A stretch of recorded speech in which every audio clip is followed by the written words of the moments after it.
नियम्येन्द्रियग्रामम् सर्वत्र समबुद्धयः ते प्राप्नुवन्ति मामेव सर्वभूतहिते रताः क्लेशोऽधिकतरस्तेषाम् अव्यक्तासक्तचेतसाम् अव्यक्ता हि गतिर्दुःखम् देहवद्भिरवाप्यते ये तु सर्वाणि कर्माणि मयि सन्न्यस्य मत्पराः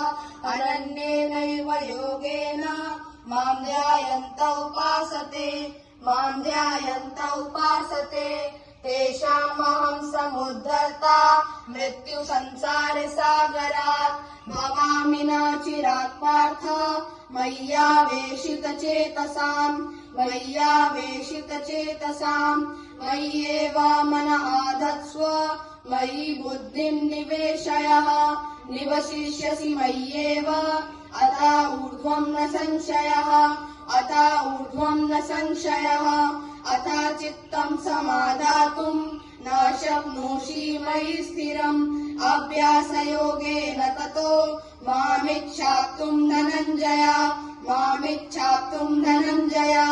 अभ्यासेऽप्यसमर्थोऽसि मत्कर्म परमो भव मदर्थमपि कर्माणि कुर्वन् सिद्धिमवाप्स्यसि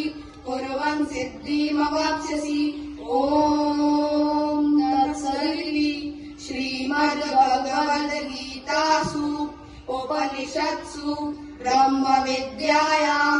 योगशास्त्रे श्रीकृष्णार्जुन संवादे